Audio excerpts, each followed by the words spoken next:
বন্ধুরা, রিঙ্কি রান্নাঘর প্রাণহারাতে তোমাদের সকলকে আমন্ত্রণ রইল। আশা করি তোমরা সকলে খুব ভালো আছো, আমিও খুব ভালো আছি। তা আজকে তোমাদের সঙ্গে শেয়ার করব এই রকম কড়মড়ে খাস্তা খাস্তা পটেটো স্ন্যাক্স। তার জন্য আলুগুলোকে দেখো আমি কিভাবে কেটে নিচ্ছি। আলু ভাজার থেকে একটু মোটা মোটা করেই কিন্তু কাটতে হবে। একটু মোটা মোটা করে দেখো, আলু ভাজার থেকে একটু মোটা মোটা, না একদম আলু ভাজার মতো ছোটো ছোটো করে কাটলে হবে না, একটু মোটা মোটা করে কাটতে হবে। দেখো এগুলোকে তো আমি কেটে নিয়েছি। আর এগুলো কেটে নেওয়ার পরে আমি এগুলোকে কিন্তু আরেকবার ধুয়ে নেব, কেননা আলুর গায়ে একটা কষ থাকে, সে কাটার পরে সেই কষটা বেরোয়। এই জন্য দেখো আলুগুলোকে একটু জল দিয়ে আমি ধুয়ে নিচ্ছি। ধুয়ে নিলে কষগুলো যে আছে সেগুলো বেরিয়ে যাবে। এরপরে আমি একটা বাটিতে জল দিয়ে আলুগুলোকে একটু ফুটিয়ে নেব। না, আমি কিন্তু বেশি ফোটাবো না, জাস্ট একটু লবণ দিয়ে এটাকে একটু ঢাকা দিয়ে দেবো। আর যখনই একটা ফুটন চলে আসবে, মানে একটা উতল মতো চলে আসবে, তখনই এটাকে নামিয়ে নেব। দেখো আমার একটু ফুটে উঠেছে, ব্যাস একটু ফুটে উঠলে এটাকে নামিয়ে নিচ্ছি, নিয়ে জলটাকে ঝরিয়ে নিচ্ছি। আর জলটাকে ভালো করে কিন্তু ঝরিয়ে নিতে হবে। পারলে একটু সুতির কাপড়ের উপরে এগুলো যদি রাখা হয় তাহলে কিন্তু জলটা সুন্দরভাবে টেনে নেবে, জল থাকবে না। এইভাবে একটু সুন্দর করে ভালো করে জলটা ঝরিয়ে নিয়েছি। এরপরে এর মধ্যে আমি দিয়ে নেব 1 চামচ মতো কর্নফ্লাওয়ার, আর দিয়ে নেব 1 চামচ মতো বেসন। আর এটার মধ্যে আমি কিন্তু তারপরে একটু লবণ অ্যাড করব আর হলুদ অ্যাড করব।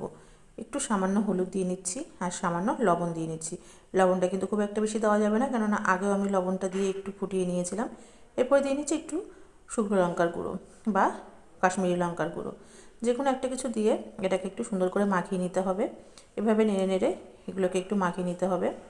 আর এইভাবে কিন্তু উল্টে পাল্টে একটু মেখে নিতে হবে, যাতে সুন্দর করে বেসন আর কর্নফ্লাওয়ারটা লেগে যায় ওর মধ্যে। এবার আমি তেলটাকে দিয়ে গরম করে আলুগুলোকে ছেড়ে দিচ্ছি।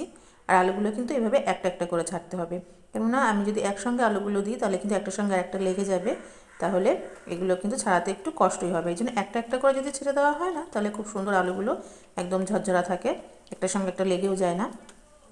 দেখো আলুগুলো কিন্তু একটু লাল লাল করে, একটু একটু বেশি একটু লাল লাল করে কড়া করে ভেজে নিতে হবে, যাতে একটু একদম যেরকমভাবে বড়া তৈরি করি না আমরা, একটু লাল লাল করে কড়া করে সেরকমভাবে একটু আলুগুলোকে ভেজে নেব। আর এগুলো দেখুন আমার আলুগুলো এইভাবে নাড়াচাড়া করতে করতে কিন্তু আলুগুলো আমার ভাজা হয়ে গেছে। আর এটা কিন্তু থামলে হবে না, তাহলে এক পাশ পুড়ে যাবে, তার জন্য ঘন ঘন এটাকে নাড়তে হবে। এরপরে দেখো আলুগুলো আমি তুলে নিচ্ছি। আর দেখতেই পাচ্ছ কত সুন্দর আওয়াজ হচ্ছে, মানে কতটা খাস্তা হয়েছে এই ভাজাগুলো। আর এইভাবে যদি এরকমভাবে ভেজে নেওয়া হয় তাহলে কিন্তু গরম গরম সন্ধ্যার টিফিনটা বেশ দারুণ জমে যাবে।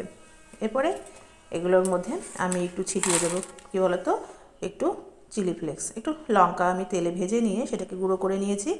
এরপরে এগুলোকে এর মধ্যে একটু ছড়িয়ে দিয়ে এটাকে একটু মাখিয়ে নিচ্ছি। আর তারপরে এটার মধ্যে আমি দিয়ে দেবো একটু চিলি সস, ব্যাস তাহলেই তো দারুণ জমে যাবে খাওয়াটা। তো বন্ধুরা, তোমাদের এই পটেটো স্ন্যাক্সটা কেমন লাগলো একটু কমেন্টস করে জানিও। আর যদি ভালো লাগে তাহলে প্লিজ একটু লাইক করে দিও। আর তোমরা যারা নতুন আমার চ্যানেলটাকে দেখছো তারা প্লিজ আমার চ্যানেলটাকে একটু সাবস্ক্রাইব করে অল বাটনটাও ক্লিক করে দিও। আর তোমাদের রেসিপিটা কেমন লাগলো একটু কমেন্টস করে জানাতে ভুলো না। দেখো কত সুন্দর হয়েছে, দারুণ হয়েছে খেতে। তো বন্ধুরা, দেখা হচ্ছে আবার নেক্সট ভিডিওতে, ততক্ষণের জন্য টাটা।